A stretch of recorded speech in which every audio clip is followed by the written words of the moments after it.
kok kita enggak mengamalkan. Nah, ini karena memang perintah membaca sholawat itu bersifat umum. Ya ayyuhalladzina amanu shollu alaihi wa sallimu taslima. Jadi bersifat umum. Sholawatnya seperti apa ya tergantung kita berbahasa. Kalau yang pengen sederhana, sallallahu ala Muhammad, itu sudah sholawat. Bahkan kalau mau pakai bahasa Indonesia, ya Allah, berikanlah rahmat dan salam untuk Nabi kita Muhammad, itu juga sholawat. Apakah dengan bahasa yang bermacam-macam itu pahalanya tetap ada? Tetap ada. Hanya saja fadilah yang dikandung oleh sholawat yang diajarkan oleh Nabi tidak bisa kita terima. Kenapa? Lah wong enggak nurut. Jadi hadirin hadirat rahimakumullah, memang sudah menjadi naluri atau sudah menjadi sifat kemanusiaan. Seneng yang baru, melupakan yang lama. Dan itu tidak bisa kemudian mempersalahkan siapapun. Ya silakan aja mau sholawat yang baru, tentu dengan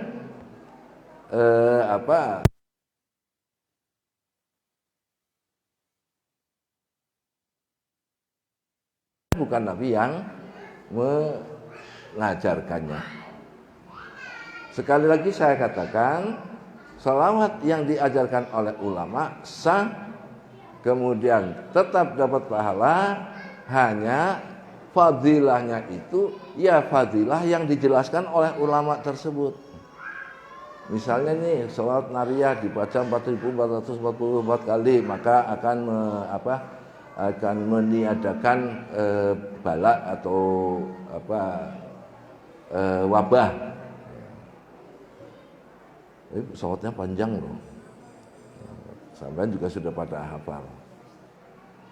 Kemudian apa yang dikarang oleh ulama itu, kemudian ulama menyatakan bahwa ini bakal begini karena memang di dalam sholawat tersebut mengandung harapan. Kayak lagi hampir pemilu itu sholawat yang terkenal apa? Wa asyili zalimin bizalimin, itu ya. Kenapa sholawat itu yang terkenal waktu itu? Karena dalam sholawat itu ada harapan, biarlah orang non muslim pada perang sendiri-sendiri, pada tengkar sendiri-sendiri. Selamatkanlah kami ya Allah. Itu isi sholawat itu. Kemudian yang sekarang, Allahumma sholli ala sayyidina Muhammad tibil qulubi wa dawaiyah. Kenapa sholawat ini yang sekarang terkenal? Karena sekarang lagi ada corona. Biar coronanya hilang, baca sholawat tersebut. Tapi siapa yang mengatakan bahwa sholawat ini bisa anti corona? Sholawat ashil bisa membantu kita dari musuh-musuh non-muslim.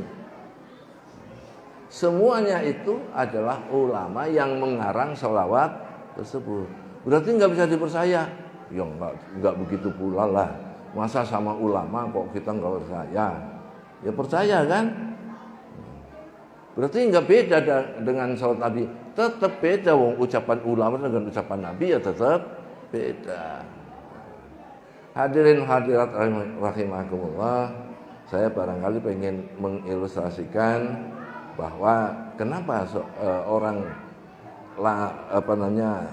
lupa terhadap sholawat yang diajarkan oleh Nabi.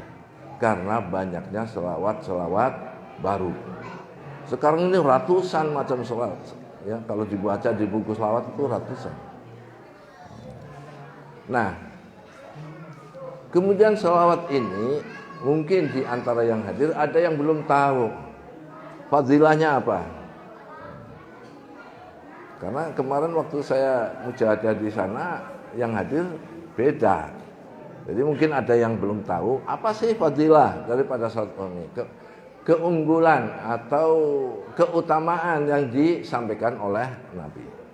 Nabi bersabda, "Man shalla alayya samanina maratan fi kulli yaumin jum'ati ghafarallahu lahu dzunubahu samanina sanatan." Itu Nabi dawuh seperti itu. Barang siapa membaca selawat setiap hari Jumat 80 kali, maka akan diampuni dosa 80 tahun. Harus hari Jumat, karena Nabi bersabda hari Jumat. Saya mau tiap hari. Yang tiap hari tetap berpahala, tapi tidak mendapatkan fadilah diampuni dosa 80 tahun. Karena memang dimintanya Jumat, dimintanya 80 kali. Terus ada misalnya, saya mau baca 100 kali lah. Ya, kalau 80 kali cuma diampuni 80 tahun. Ya, saya pengen 100 kali biar diampuni 100 tahun. Ya nggak bakalan dapat. Karena dengan menambah 100 kali berarti dia sudah meninggalkan apa yang diajarkan oleh Rasul Sallallahu Alaihi Wasallam. Kemudian kalau kita baca tadi yang taslimah, Allahumma salli ala Muhammadin nabiyil ummi wa ala alihi wa sallim taslima. Allahumma salli ala Muhammadin. Enggak pakai sayyidina. Atau yang tadi yang abdika, Allahumma salli ala Muhammadin abdika wa rasulika nabiyil ummi, juga tidak pakai sayyidina. Ini bagaimana? Maaf, kalau orang awam biasanya, alah apa kata Pak Kiai aja, Pak Kiai gitu ya ikut. Masa Pak Kiai mau membodohi kita? Tapi ada orang yang agak pinter, tanya, kenapa nggak pakai sayyidina? Jangkar kata orang sini, yang jangkar ya. Kalau manggil orang langsung namanya jangkar. Apa sih? Kalau bahasa sini apa? Lancang lah.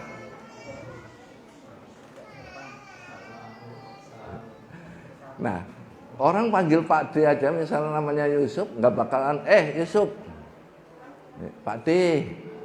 Karena apa? Kalau mengundang nama jangkar. Begitu juga kalau membaca selawat langsung ala Muhammadin dianggap jangkar. Maka sebagian ulama enggak mau membaca sholawat umi ini karena dianggap sholawatnya enggak ada sayyidinanya. Memang ada Habib Umar bin Hafiz mengatakan sholawatnya itu kemudian diubah tidak seperti yang diajarkan oleh Nabi, yaitu Allahumma sholli ala Muhammadin nabiyil ummi abdika wa rasulika wa sallim taslima. Jadi ada tambahan.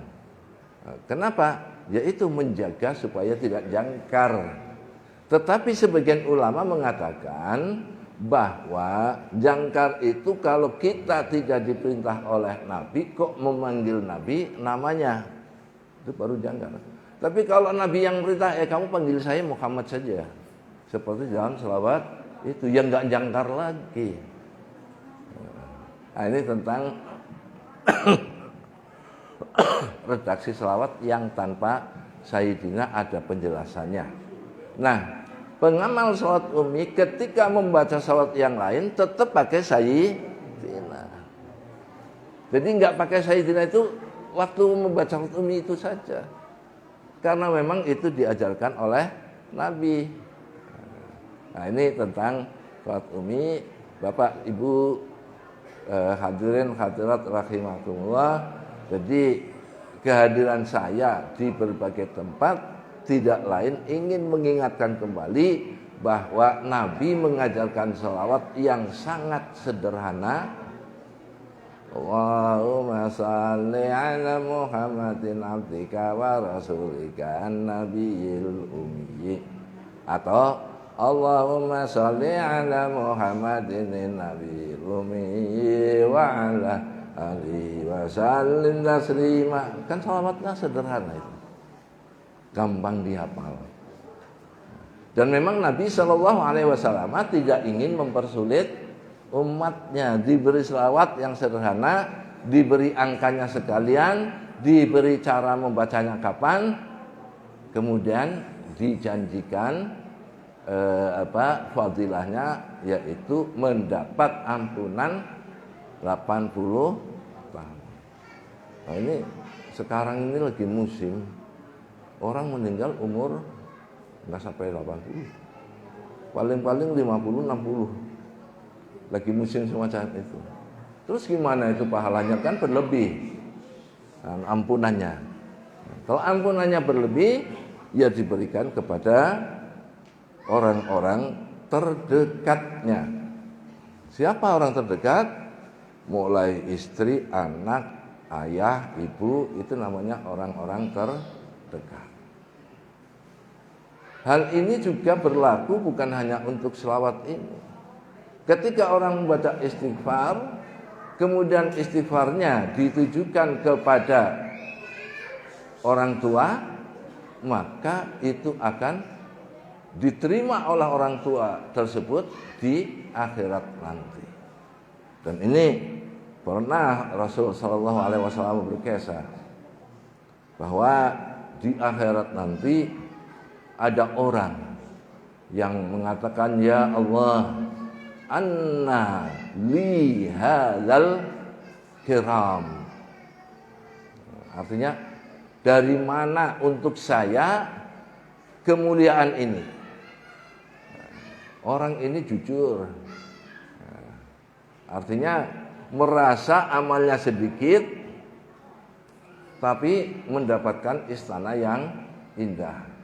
Jadi tanya, ini dari mana ya Allah, ya Rabbal Alamin? Maka Allah menjawab, min istighfari waladik.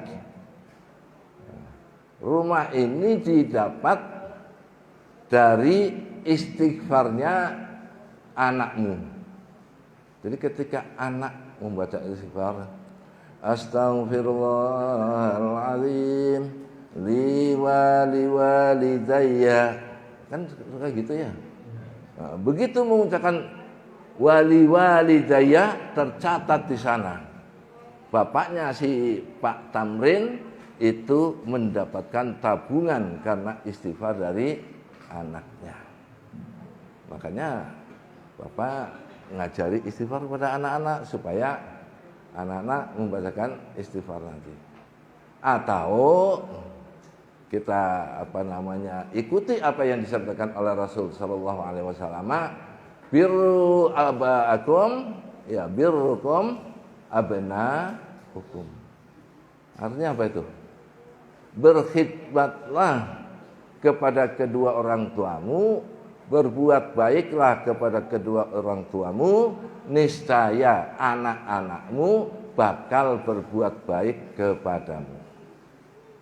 Jadi kalau misalnya ada orang, waduh Pak, anak saya ini Masya Allah nakalnya bukan main, yang mengajak, oh iya dulu saya juga nakal bukan main, ya pernah, naudzubillah, pernah ngambil katakanlah motor orang tua dijual, dunia dibuat foya-foya, misalnya semacam itu. Jadi kalau kita berbuat baik kepada orang tua, maka anak-anak kita bakal berbuat baik pula kepada kita. Ini Rasul Sallallahu Alaihi Wasallam yang bersabda. Hadirin hadirat rahimakumullah, kembali ke selawat tadi. Membaca selawat 80 kali. Tadi sudah kalau dibaca 100, ya tidak berfadilah. Membacanya harus hari Jumat, kalau di hari Senin, ya tidak berfadilah. Jadi harus sesuai dengan apa yang. Nah, ketika Rasul Shallallahu Alaihi Wasallam menyatakan bahwa barang siapa membaca selawat 80 kali di hari Jumat, maka akan diampuni dosa 80 tahun. Para sahabat senang sekali dan pengen tahu ya, karena baca sholat yang seperti apa yang bisa mendapatkan 80 tahun ampunan dari Allah Subhanahu wa taala. Jadi sahabat tanya, "Wa kaifas salatu 'alaika ya Rasulullah?" Bagaimana membaca salatmu ya Rasulullah kalau bisa diampuni dosa 80? Qul, ujar Nabi. Nabi langsung mengatakan, "Qul." Ya, ucapkan. Allahumma sholli ala Muhammadin abdika wa rasulika nabiyil ummi. Itu makanya kita ingin agar salawat yang langsung diajarkan oleh Nabi ini ya diamalkan pula oleh kita. Bukan, sekali lagi, bukan berarti salawat yang lain tidak benar. Salawat yang lain benar, tapi fadilahnya enggak jelas. Kalaupun jelas, yang menjelaskan para ulama. Apa enggak boleh percaya ulama? Ya boleh. Tapi kita menghadapi hadis dengan menghadapi kaul ulama kan beda sikap kita. Nah, itu tentang salat ini, maka saya sangat berharap mudah-mudahan di sini sudah biasa diamalkan. Nah, jadi tiap hari Jumat 80 kali Allahumma sholli ala Muhammadin abdika wa rasulika nabiyil ummi, misalnya saya seperti itu, atau dengan lagu yang lain. Yang penting 80 kali. Kira-kira sanggup enggak, Pak? Insya Allah ya.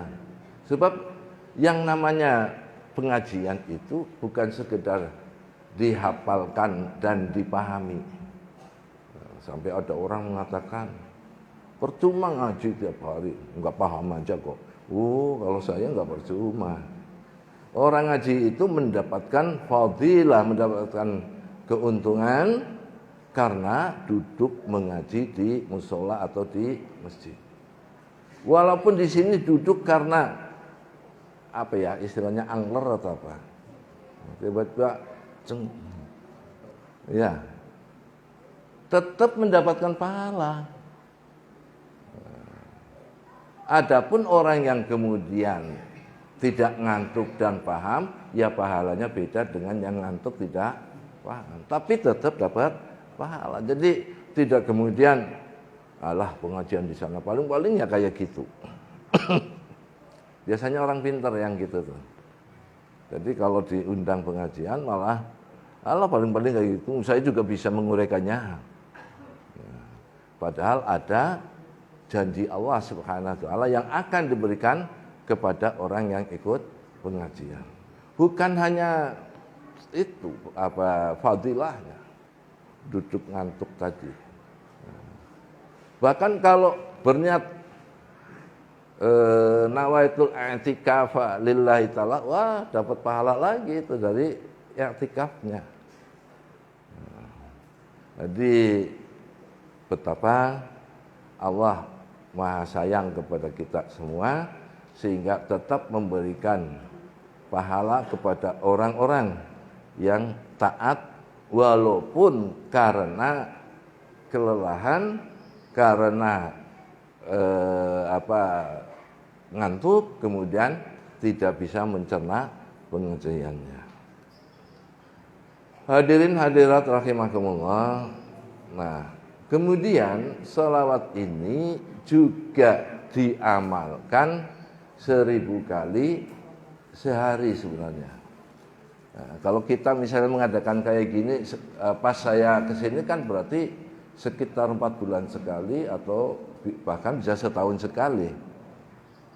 Yang dianjurkan itu sehari sekali. Waduh, agak berat ya.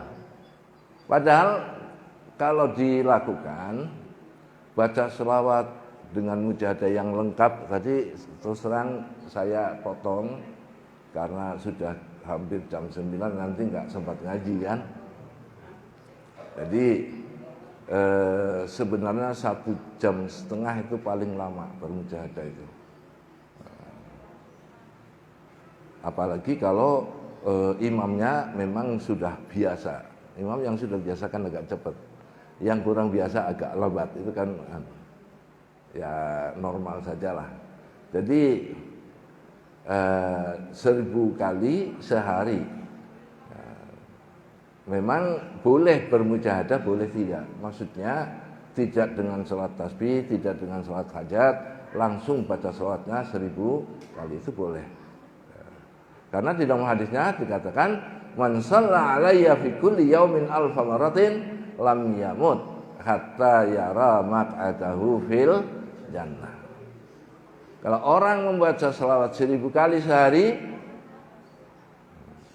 maka tidak akan mati kecuali setelah melihat tempat tinggalnya di surga. Ini sebagai gambaran, bukan hadis, gambarannya saja. Gambarannya begini.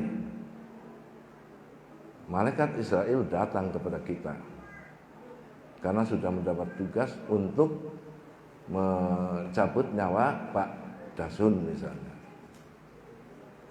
Nah, begitu mau mencabut nyawa Pak Dasun, datang Jibril.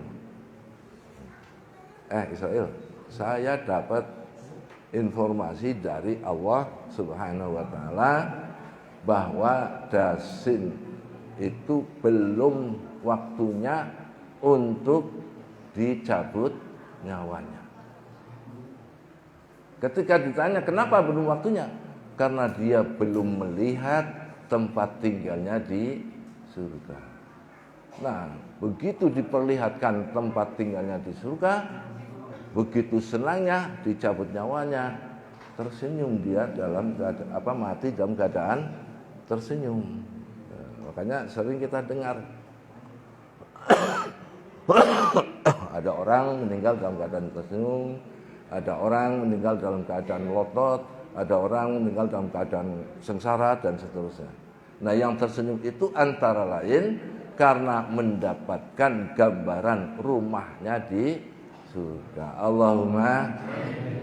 Nah, yang penting lagi doanya adalah, ya Allah, berikanlah aku kekuatan untuk istiqomah membaca selawat 1000 kali karena memang agak berat, Pak. Tadi saya katakan kalau dengan mujadahnya 1,5 jam ya. Kalau selawatnya saja itu 30 menit selesai. Tapi jangan dibaca kayak tadi. Dibacanya, mohon maaf ini. Allahumma shalli ala Muhammad wa ala Nabi. Allahumma shalli ala Muhammad wa ala Nabi. Allahumma shalli ala Muhammad wa ala Nabi. Nah, ini kalau begitu bacanya bisa hanya sekitar 30 menit. Dan itu juga tidak harus semajlis. Katakanlah sambil nunggu tamu atau menunggu siapa, tak baca selawat. Baru 200 kali atau 300 kali, tamunya datang, berhenti dulu. Nanti tamunya pergi, baca lagi. Jadi tidak harus terus menerus. Makanya tapi sayangnya nggak bawa. Saya di rumah ini punya tasbih yang cetek gitu ya. Ya untuk itu. Hadirin hadirat rahimakumullah, jadi membaca 1000 kali itu faedahnya sangat besar dan tentu kita berharap bisa memulai untuk berlatih. Tapi saya juga bukan orang yang katakanlah tamak untuk orang-orang segera bisa itu ya. Saya sabar aja. Tapi yang sangat saya anjurkan yang 80 kali itu, karena itu enteng. Hanya tiap Jumat. Ya, kalau yang 1000 kali itu ya saya sendiri juga kadang-kadang belum karena berat. Maka itu berbentuk ajakan. Dan memang Bapak dan Saudara rahimakumullah, ketika kita mendengar petuah dari Imam Ibnu Ruslan, nulis buku Alfiyatul Zubat, beliau mengatakan malam waman Bighairi ilminya bukan bighairi ilminya. Wa alimun bi ilmihi lam ya'malan mu'adzabun min qabli ubatil wasan. Wa alimun dan wong sing alim bi ilmihi kelawan ilmune lam ya'malan ora ngamalaken temen sapa alim. Mu'adzabun mongko wong mau disiksa min qabli ubatil wasan sadurunge para penyembah berhala. Artinya orang kafir dengan orang Islam disiksa lebih dulu orang Islam, yaitu orang Islam yang punya ilmu tapi tidak mengamalkan. Nah, sekarang sampean sudah punya ilmu, baca sholawat 1000 kali setiap hari, ada fadilahnya dan dianjurkan. Nah, kalau bapak dan ibu tidak mengerjakan gimana ini? Akan disiksa sebelum orang kafir atau bagaimana? Naudzubillah ya, jangan sampai lah. Maka Imam Ibnu Ruslan juga ketika menjelaskan ini mengatakan wa'mal walau bi usrin kazakati. Maka amalkanlah walaupun hanya 10% dari ilmu yang kita dapat sebagaimana zakat juga yang diwajibkan hanya 10%. Maksudnya bagaimana?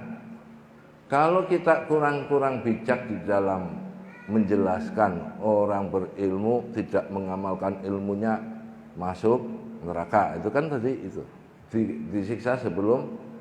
Kalau kurang bijak nanti kesannya adalah kalau gitu kita nggak usah cari ilmu. So, kalau cari ilmu begitu dapat diancam, ya kan? Jadi kebijakan di dalam menyampaikan itu juga sangat penting. Maka seperti yang saya katakan tadi, tidak seluruh ilmu. Sekarang untuk contoh, orang menunggu waktu matahari terbit di masjid, berpahala enggak? Pahala besar. Orang kemudian sholat ketika matahari sudah meninggi. Orang kemudian menunggu waktu duha untuk sholat 8 rakaat.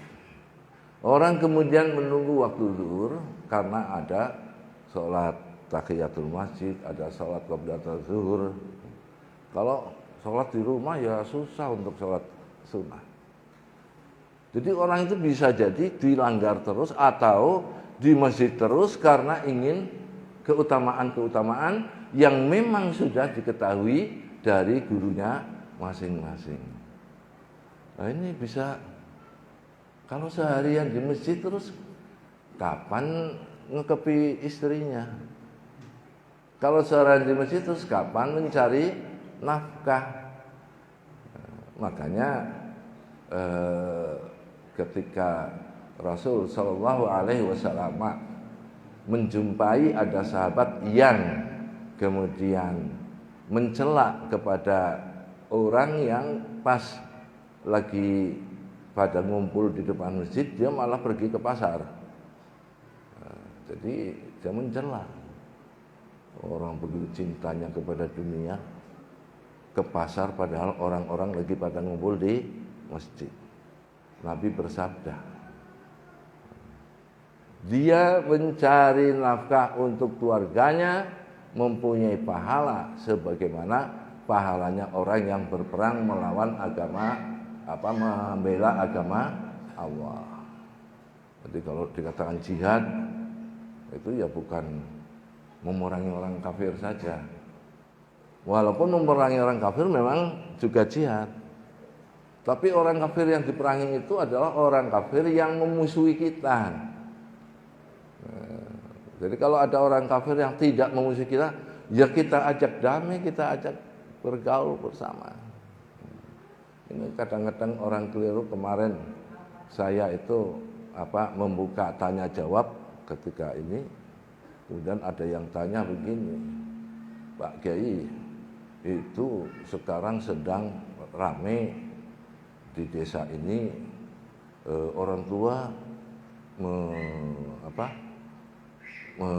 mengulang tahuni anaknya sampai harus beli ini untuk tahun. Bukankah itu amalan orang Yahudi, orang Kristen? Dosa kan gitu. Jadi saya bilang, saya ini ulang tahun.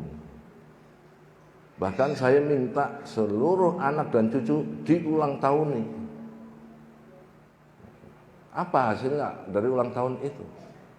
Karena kalau kalau yang terutama anak-anak itu ulang tahun, beli jajan dibungkus sekitar 10 ribuan satu plastik, habis sekitar 500 ribu dibagi kepada anak-anak yang sebaya. Kan itu sedekah yang baik. Kalau yang ulang tahun orang tua seperti saya, ya orang tua yang diundang. Ayo tahlil. Ada apa Pak? Kok tahlil? Kan saya ulang tahun. Nah, jadi ulang tahun itu diperintahkan oleh agama. Bukan kemudian waktu itu tanya juga, terus Pak Kiai niup lilin? Ya iyalah. Umumnya orang kalau ulang tahun niup lilin, kalau nggak niup lilin dikira bukan ulang tahun, dikira selamatan biasa. Terus Kiai macam-macam pertanyaannya. Udah saya tahu, sampai ini selama ini ngaji sama Liko yang suka memperdebatkan hal-hal yang seharusnya tidak perlu diperdebatkan. Jadi ini tentang ulang tahun. Kalau pengen saya kasih sedikit ulasan bahwa Nabi SAW bukan berulang tahun tapi berulang minggu. Kalau kita berulang tahun, artinya bersyukurnya kepada Allah setahun sekali pada hari kelahiran kita. Kalau Nabi berulang minggu, setiap hari Senin berpuasa sebagai tanda syukur karena dilahirkan pada hari Senin. Ya kalau tidak mendapatkan hadis ini memang ulang tahun itu amalan orang Kristen. Berarti kita man tashabbaha biqaumin fahuwa minhum. Jadi hati-hati membawa hadis man tashabbaha biqaumin fahuwa minhum. Karena kalau tidak kurang tepat, waduh, kita semua bisa menjadi orang Yahudi semua. Bisa menjadi orang Kristen semua karena sudah meniru yang menjadi amalan mereka. Sampai kemarin itu saya katakan, kayaknya ini surga bakal kosong ya. Semua orang masuk neraka. Karena kullu bid'atin dhalalatun wa kullu dhalalatin finnar. Aduh kasihannya orang merepet ini sudah sholat 5 waktu dikerjakan, sudah sering mengikuti tahlil, sudah sering mengikuti pengajian, tapi dicap sebagai ahli neraka. Na'udzubillah min dzalik. Baik, cukup ya? Masih mau lagi? Ya, satu lagi. Saya kondisinya sebenarnya lagi kurang sehat, makanya pengennya cepat-cepat. Cuma kalau terlalu cepat kasihan yang menyelenggarakan. Tadi 1000 kali ya. Nah, sekarang yang 100 kali.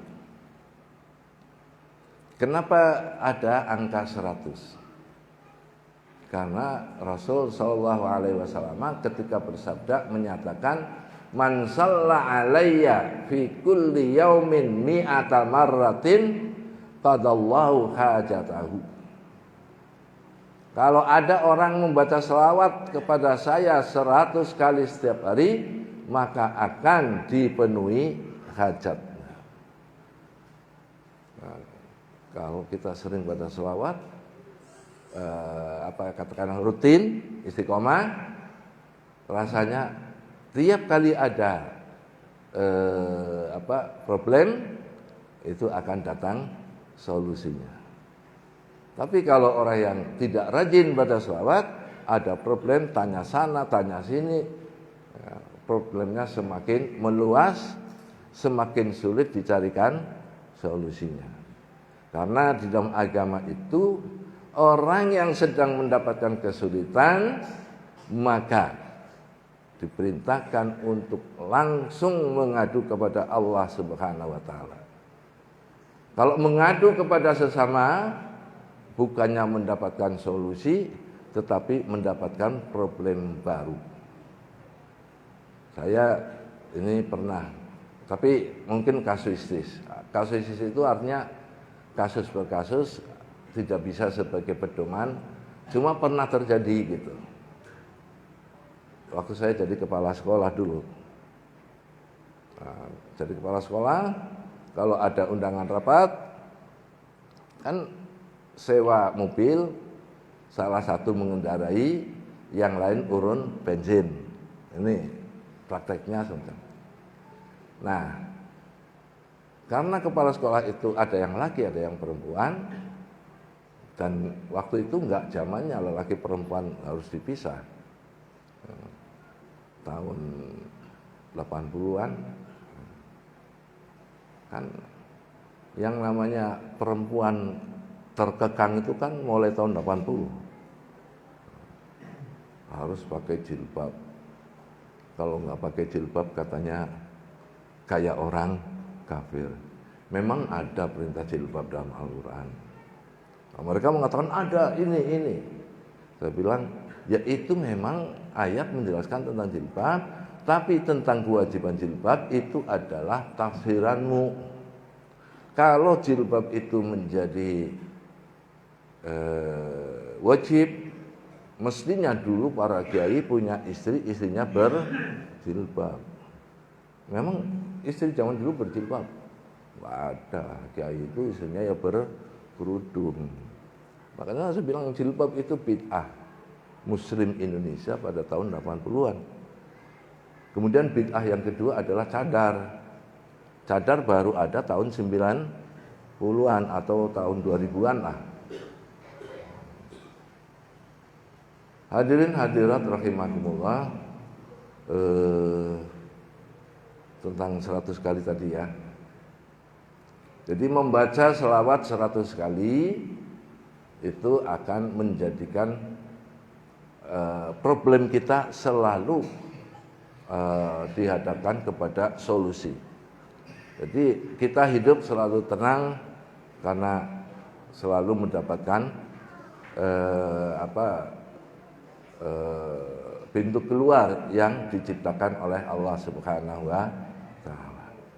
Nah, 100 kali itu selawatnya bagaimana? Di dalam hadis itu enggak diterangkan selawatnya harus begini, harus begini. Jadi umpama membaca selawat 100 kali itu sallallahu ala Muhammad, sallallahu ala Muhammad, sallallahu ala Muhammad, yang penting 100-nya. Itu bisa memberikan solusi. Nah, bagi para santri An-Nuriyah itu 100 kalinya itu dibaca 10 kali yang taslimah dan 10 kali abdika setiap habis sholat fardu, sehingga terbaca 100 kali dalam sehari. Tapi ini memang rumit itu untuk An-Nuriyah saja. Yang untuk pada umumnya 100 kali itu yang penting adalah selawat, bisa juga selawat yang sallallahu ala Muhammad, karena itu pendek kan, biar gampang. Hadirin hadirat rahimakumullah. Nah, kemudian yang terakhir adalah siapa yang paling dekat dengan Rasul sallallahu alaihi wasallam besok tempatnya di surga. Nah, di sini kemudian kita baca tadi, kayaknya ada yang baca hadis ini,